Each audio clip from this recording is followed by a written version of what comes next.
Are you ready to break free from a conventional life and achieve financial independence through your version of tiny living, but you're feeling stuck trying to figure out the money part? Does the pressure to conform to societal norms make it even more difficult to embrace an unconventional lifestyle? Well, you're in the right place. I'm Laura Lynch, host of the Less House, More Moolah podcast, where every Thursday I'll bring you captivating interviews with individuals who have successfully made the transition to tiny living. They defied expectations and are thriving in their unique lives. We'll also dive deep into industry resources to address common financial concerns on your tiny journey. Together, we'll explore the emotional and practical aspects of pursuing an alternative lifestyle. I will describe a clear framework for project planning and cash flow management. Our goal is to intentionally build financial security and make a positive impact through our alternative American dream. So gear up for an exciting and empowering journey to create a life that truly resonates with you. Let's dive into today's episode and take the first steps towards financial independence and purpose through tiny living. So Alexis and Christian with Tiny House Expedition, I am super thrilled that you are able to join me today. I've been following you all for quite some time, and one of my other guests was kind enough to connect us. And so I'm super thrilled because you all have been such leaders in bringing this lifestyle to the public and having people see it as an option for themselves. And so I'm really curious to get into kind of your vision for the future of tiny living today. So thank you so much for being here. Our pleasure. Yeah, thanks. Yeah, we love what you're doing.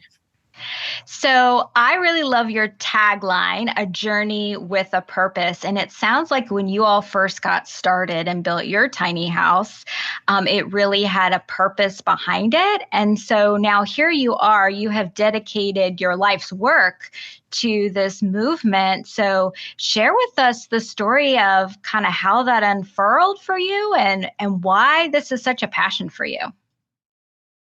Yeah, it's a good question. It's funny because it's so long ago, but also doesn't feel like that long ago. But we initially when we started dating, we ended up taking this great road trip together, and we really clicked, and some things came up. We were like, oh wow, it's like I wonder how we could do more travel, and we started talking about building things like a teardrop trailer, and then he said, have you ever heard about a tiny house on wheels? Mm. And I was like, I haven't. I've always been a big, kind of fort treehouse girl. Yeah. But I think so many people can relate to this. I just ended up going down this major rabbit hole for months. And I was just blown away. I was not only on a personal level in a time when I was already trying to simplify my life a little bit, it really resonated with me. But then I was just blown away by the many ways they were being used to help individual people and to help communities. And so ultimately, because we're big idea people, I called him up and I said, hey, I want to build a tiny house on wheels. And I have this idea where we could take it around the country to do a documentary about the movement. And are you in? I said I was in if we had my bed actually in the house and air conditioning. Those were my conditions. 2 thumbs up to to both of those. And then he asked how we were going to pay for it, and I was like, don't worry about it. Still figuring that out. But awesome. That was the initial. Yeah. So you all had just been dating and you had that trip, and then was this kind of a major movement for your relationship too? Absolutely. Yeah. I think when I pitched him, we had been dating for just about a year, maybe a little less even. Yeah. And so, it was a big commitment because sure enough, 3 months later, we really got into planning mode. And then he moved back from Brooklyn to North Carolina, where I was a few months later. And started pulling stuff together to storing stuff to build the house. And then I can't remember how much long later, 6 months maybe. Yeah. Started building the house. We just, and our story is one of dedication, and like I think a big thing is like believing in ourselves. Personally, I felt like the only way something this big was possible is if you just put this huge amount of belief that it could happen. I guess like manifesting, absolutely, because besides the hard work, I mean, a lot of things, we had a lot of lucky breaks. That's what I'm trying to say. Yeah, awesome. Yeah, that's so true. Anytime you kind of like forge your own path, right? You have to have your own, sort of self-efficacy around, I know I can do this because I've done crazy stuff before. And that sort of feeds your energy and keeps you going, because it's very easy when you're striking out kind of a new idea. It's kind of very easy to get discouraged by how long it takes to get traction. Yeah, absolutely. Because I mean, this is a long-term project. It's like, this is no small thing. It's like months of research and material collecting before we even, started building.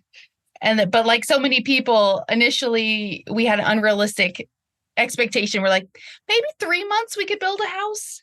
And it was 9 months. It took 9 months, which is still, pretty darn good. Yeah, it was only because I was able to work on it full time. Yeah, awesome. Well, good. So, I watched your Living Tiny Legally documentary that is, all over YouTube and on your website. And it seems like a lot of the legalized movement is really coming from cities taking this on and people advocating within their municipality in order to get little communities built out, possibly fitted in spaces that weren't good for other uses, which of course is really important for people, for jobs, right? I mean, we have to have a place for people to work. So it seems like that traction is there rather than more the one-off rural space, which is my tiny house story. My tiny house is dropped in the middle of nowhere. So I am starting to get really curious and interested for my future in this notion of community and living in community. I even see on your website, you mentioned something about you're working on a homestead village, which kind of piqued my interest. So what do you see of the benefits of living in community, especially for folks that are, inclined in this way towards minimalism and tiny living? Yeah, great question. We just love tiny home communities, and the way we see it is that they come in a lot of different forms. I mean, of course, there's what people think of like a picturesque village kind of form, and there's pocket neighborhoods. But another great one is like a micro village that could be on a suburban lot, or it could be on maybe a handful of acres. But that's where there's a main house that someone's living in, and then 1 to 3 tiny houses on the property typically. And what I love about that, because we've experienced that a lot personally, is it's such a great way to build relationships in a very just organic and heartwarming way, where it's like you don't have to be best friends. There can be, you can sit down and create, rules or guidelines, or it can be more loose depending on the people. But the thing is there's always going to be opportunities, of course, to say hello and have an unexpected conversation, but also to help each other out. Maybe someone gets hurt and they need, that happened with one of our hosts where he broke his arm. Yeah, he broke his elbow. Yeah.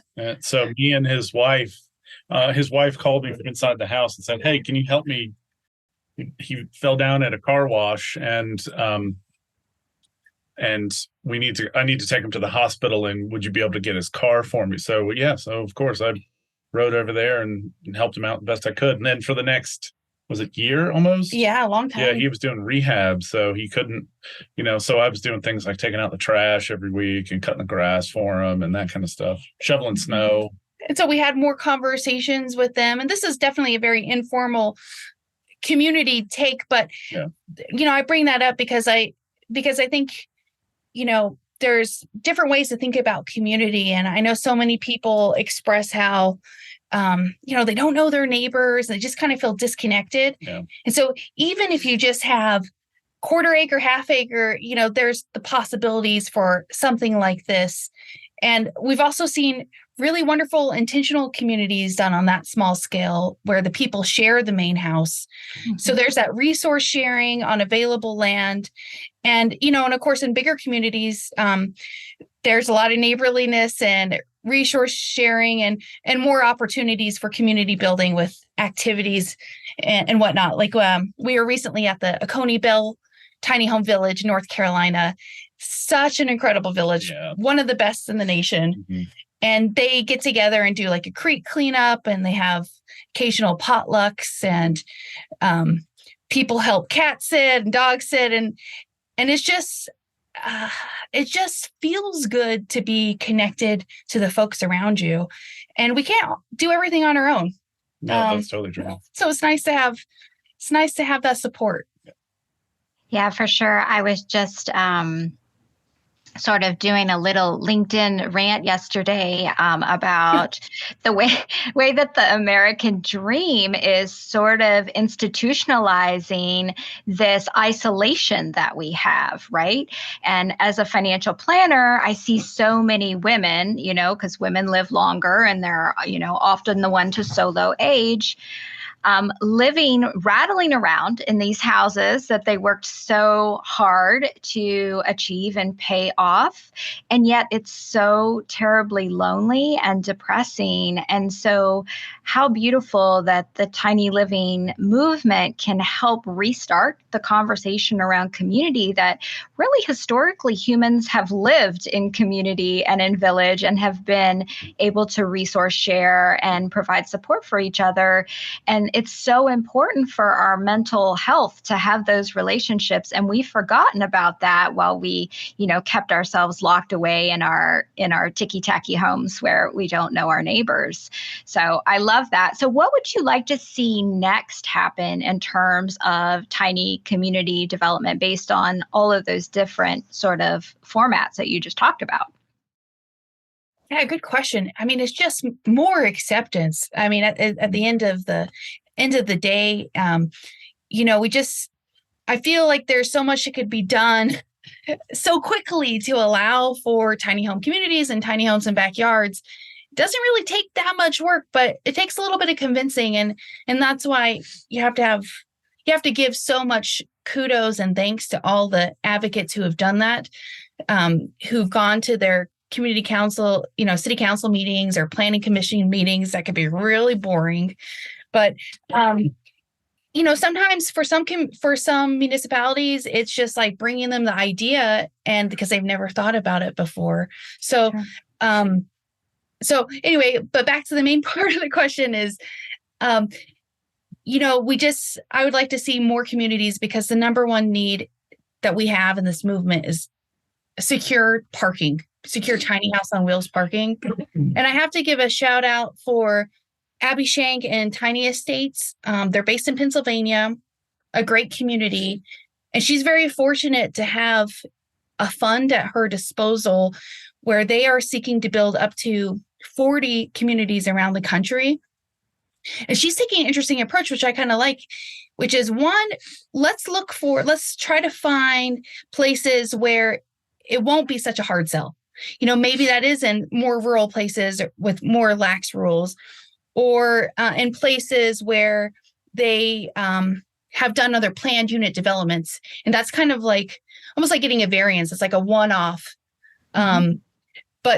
And she's having great progress. So for any listener who wants to follow along, wants to suggest a location or to see where new communities are going, go check out the Tiny Estates website.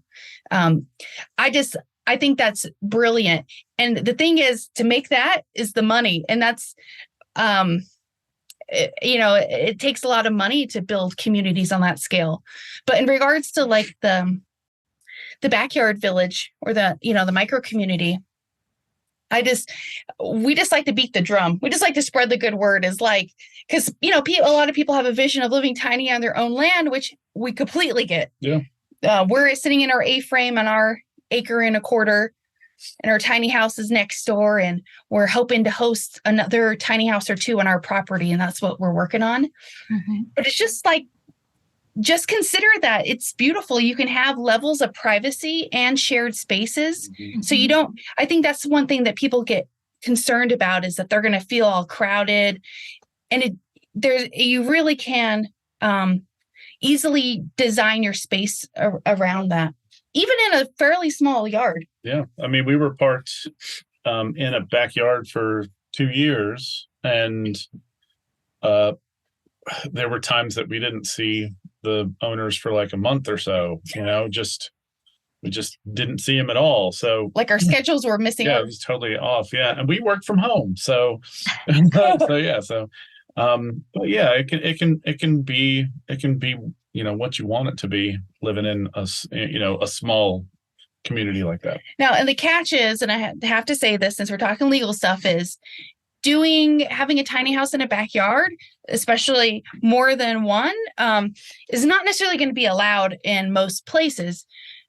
So if you want to be on the up and up, you got to look for places that don't have zoning, or maybe allow long-term RV parking or camping on your property. Yeah. Or you have to understand the risk, get to know your neighbors. And if your neighbors are okay with what you're doing, then, just be upfront that there is a chance that something could happen and a complaint could be given, and we might be asked to be moved. Or, like many people we know, many years could go by and it's perfectly fine. Yeah. But you just have to be aware. Yeah. We've known people to have both of those things, happen. So, and just like we've talked to people that have actually talked to their neighbors prior to doing anything, and they were absolutely cool with it. They were totally fine with it. And then, that's a great example. I know who you're thinking of. Yeah. One neighbor actually said, where you want to put that tiny house, I'm a little concerned about the window looking into my yard. Yeah. And so they ended up proposing like a frosted window cling on that window. And he said, great, perfect. So see, simple. Yes. And another way to create a communication line with a neighbor that maybe you never had a reason to talk to before, right? Yep. Absolutely. Yeah. So I think it's really interesting when I look on the events that you all have posted on your website, how many different ideas are starting to sort of tag along on this movement, or maybe they, were their own thing, but they're kind of getting meshed together. And I'm kind of calling them modalities now. It seems like there's a lot of ways to live tiny.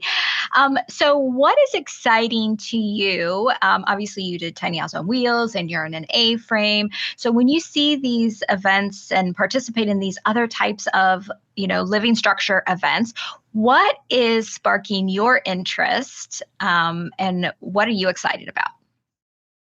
We're big fans of all the diverse ways to live tiny or small.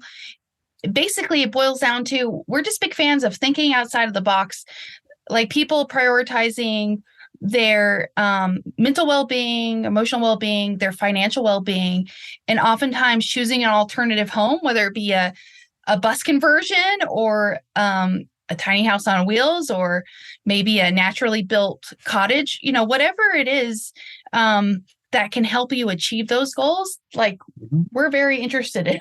Yeah, totally. Because there's no one right way to do anything. And we have a real soft spot for tiny houses on wheels. So our YouTube channel primarily focuses on that. Right. But we love all the options, because we just the thing that you can do something that most people don't do. And it can help you, get to such a better place in your life, or a particular phase in your life. Maybe you need something different. So anyway, that's what gets us nerding out. Yeah. Yeah. I heard on the market news on NPR the other day, there was a story of a couple, because they have this great segment called Adventures in Housing on NPR that always gets me. And sometimes I end up with guests on my podcast from this segment. And they talked to a couple who built a straw bale house. And it wasn't small, for sure. But it was just so exciting to me that got on mainstream news and they built it themselves, and they, the plaster work, right, on a straw bale is just huge. So I was really excited to hear that story. And again, just another out of the box idea that, more people might hear, and they might think, oh, there's another idea, and maybe I should think of something that's a little different. Exactly. Yeah. So you have done the tiny house on wheels and the A-frame. If you all were to pick a new tiny house type, what would you do? Well, it just so happens that we're converting a shuttle bus into our travel home. It's been a very slow project. Very slow. Yeah. We've been really busy for the last forever. Since we started this in 2014. But yeah, we've had a shuttle bus that we've been slowly converting. And as of now, it's still kind of rough, has a bed in it. Compost toilet. But yeah, I'm hoping to work on it more, hopefully here in the next few months. And it's going to be packed with solar. And so we're excited in the future to go on some really long filming road trips, because now that we have a fixed home base, but we got spoiled with our tiny house on wheels. So we're going to be able to have the luxuries of home and to be out and go further. That's going to be great. Yeah, and hopefully have all the power we'll ever need, and which would be great. And the beauty of a shorter shuttle bus, is that they're wider than a van, and they're taller than a regular bus. So I can stand up in it. I'm 6'2", so most buses I'm like standing like this in. So I can stand up in the thing. So it's great. Yeah, that's awesome. Yeah, I had a couple of schoolie folks on the podcast, and what I've gathered about the schoolie community is that they're very tight-knit and very mutually supportive of each other. And definitely, I feel like that they are more, maybe I shouldn't say this, but I feel like they're more in line with the values of tiny living, from the standpoint that they are thinking about small footprint. And I just feel like that they're leaning that direction a little bit, which is, just kind of interesting as I survey the tiny living landscape, just to get a sense for the different sort of modalities and who's doing what and what their reasons are behind it. So love that. So you all built your own, and I built, me and Eric, my husband, we built our own house. And I feel like that with so many home builders out there, and of course, with demand goes up prices. So there are still brave folks out there that are up to building their own. And I would like to always encourage that for folks, because I feel like it just builds so much confidence in yourself. And it can be just such a good project to let you build some practical skills. We live in a very uncertain world, and having some practical skills makes you just feel like you're going to be more resilient no matter what happens. So what do you see as kind of the key benefits of building over buying right now? And what are the best resources for folks who are leaning in that direction? Yeah, that's a great question. We just love DIY tiny homes. They're just so personal. It's amazing what people do. There's with professional builds where they make them their own, and some incredible work, but there's just something really magical about DIY homes, because people customize it so much for them. But it is a challenge, but it's still the best way to save money overall on a build. So that's really important. Of course, the catch is you have to find a place to build it, and then you got to make the time for it. And those are the two biggest really challenges. That's why for some folks, it could take a couple years to build their tiny home. if they're only working on the weekends, and it, could take up a lot of your free time or all of your free time. Mm-hmm. But on the flip side, you benefit with the labor. I mean, all the labor is free, so like we paid for a handful of things to happen, like electrical and plumbing, just because I don't know how to do either of those. So I wanted to make sure they were done right. But doing even the majority of the labor yourself, it saves so much money.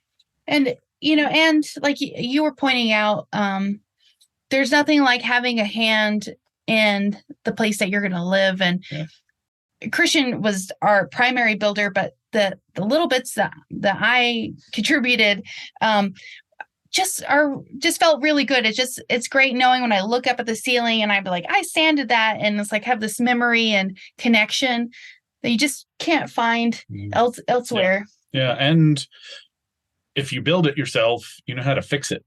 And that's a big deal, because I've had handfuls of stuff pop up, and I can get in there and know where pipes are running or things are running, so I can get in there to fix whatever it might be. Yeah, great point. Some good DIY resources out there would be, well, one is consider a shell. You're not going to say, you might save less money if you buy a tiny house shell, but I do think it's worth considering, because I think framing can be one of the more challenging things for a beginning tiny house builder, or for an inexperienced builder. And if you're not familiar, a shell, I know Laura, but for other people, is when at the very least it's going to be a dried in structure. The framing, the four walls, have windows, walls, a roof. A roof might have like the interior walls, or it could not have the interior walls and insulation. It just depends on how to buy it. Might have electrical done already. Especially if you get one of like the beefier shells, a lot of the scary stuff is done. Yeah, it's totally done. And then you get to focus on the interior, which so you got a big rectangle box, dream up your space. You can make it however you want, unless you've already put in the thing for the toilet and the water and stuff. Yeah. And that kind of makes me think of a really great piece of advice is, do not be afraid to ask for help. Yeah. Or set aside money for things that really intimidate you. And I think electrical is something I always recommend to people to hire out for. But some of our favorite and like very ethical professional builders actually do consulting for DIY builds. Nanostead in North Carolina is a company who does that. And I'm not sure if they still offer this, but at one time you could also get like a NOAA certification through them. Yeah. So that's a really great perk. And there's other builders who offer consulting services like that, which can be nice for when you get stuck. We had a master carpenter who helped us, and it was hugely helpful to be like, I don't get windowsills. How do you, can you give us a little bit of guidance? Yeah. Yeah. It is nice to have somebody that you can just ask questions to, and you can ask YouTube questions now too. That in 2014, when we were building, I asked it questions and it didn't have the answer. So, so now it's way more robust than it used to be. So so many great folks have put together wonderful how-tos on YouTube. Yeah. And compartmentalizing. Yeah. A build is what I did, and it's like, oh, I'm going to build a wall today, and I'm going to build another smaller wall today. So. Yeah. I can't tell you how many people who use the YouTube University out there.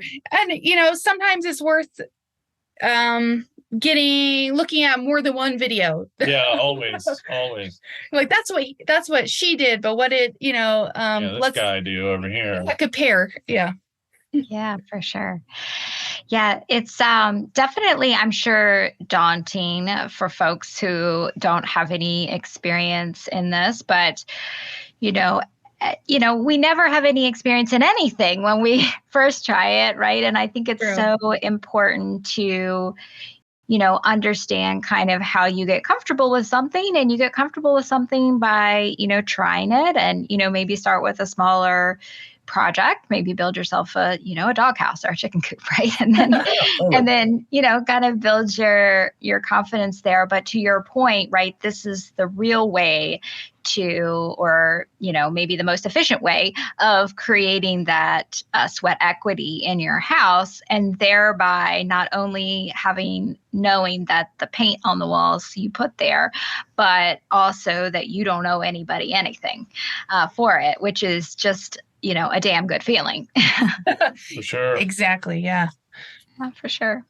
So, of course, on my podcast, I'm always, talking about the financial autonomy piece. And so I know you all have, met so many people in this space. What is kind of some of the really greatest stories you've heard about how people have changed their life, created more financial security for themselves by going tiny? So many. Like right off the top of my head, I could think about young families who maybe had one kid, or were looking to the future where they wanted to have kids, and by saving so much money from living in a tiny house in one place, often because gas costs a lot of money, that they were able to save up for a down payment. That's the case for us. We saved so much money during the pandemic with our house in one place, that it really helped us to achieve our goal of purchasing this property that we wouldn't have been able to do otherwise. No, not at all. So that's a big one, is just the opportunity that comes with, it's so hard, I think, in so many housing situations and renting an apartment, and to save money every month.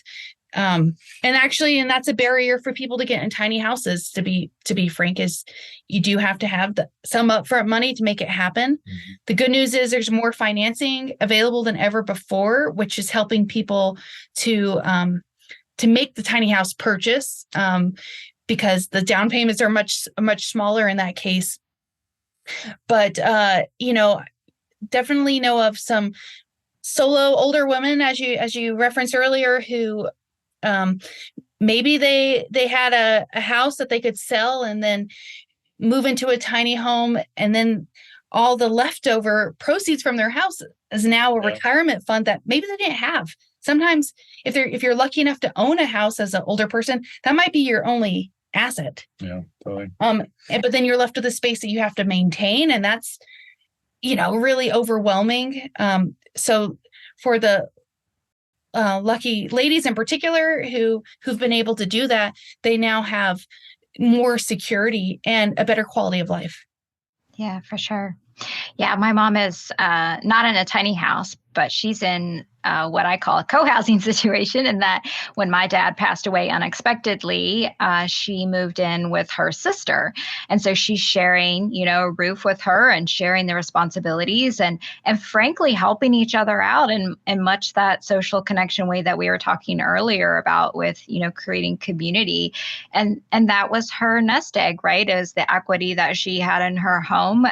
So I think that oftentimes we forget that all those years that you spend working to pay off that house, you are putting money somewhere where it is locked away. And the only way to get access to that money is either through a home equity line, which you have to pay back with interest, or else a reverse mortgage. And that can be a solution for folks. But certainly downsizing releases that capital that you've put into that house and makes it there and accessible for you to use for taking care of yourself in the long term. So, I just think about so many, women when they reach a certain age and they start having grandchildren, and, maybe they're divorced, or, what have you, then they want to be near their grandchildren, but not like all the time. And so, having a tiny living option, whether it's, tiny house on wheels, or a van or a schoolie or whatever, enables them to,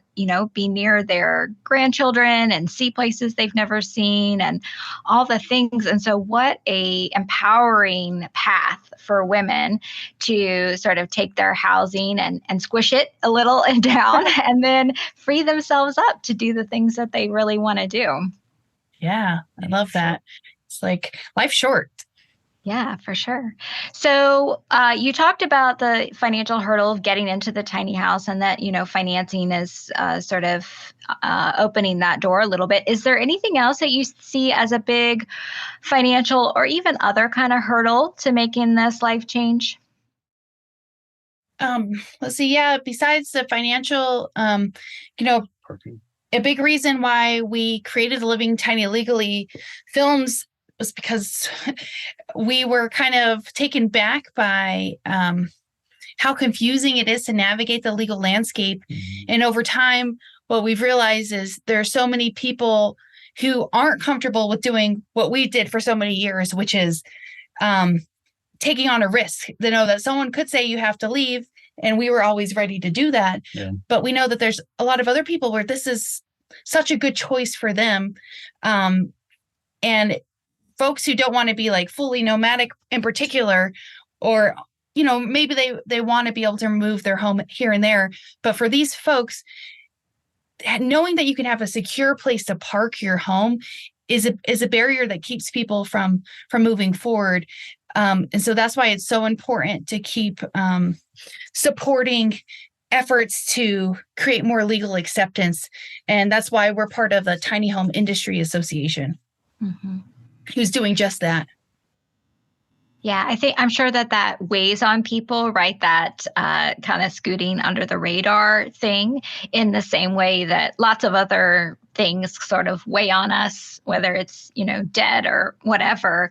And so definitely having a legal place to park just frees people up. And when you talk about mental health being, such an important part of this lifestyle, having more legal parking is going to be a key component for that. So again, much appreciation for the work that you all are doing and all the people that you're connected with to create more spaces for people to feel no pressure on that, on that point about being safe in their space.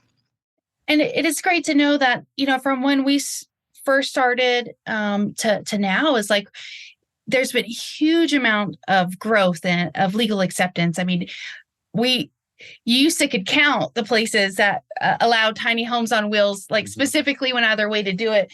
And now there's so many that I can't keep track, which is, why you should know about the Tiny House Resource Map on THEA, the Industry Association's website, because you can search by state to see where tiny homes are already allowed.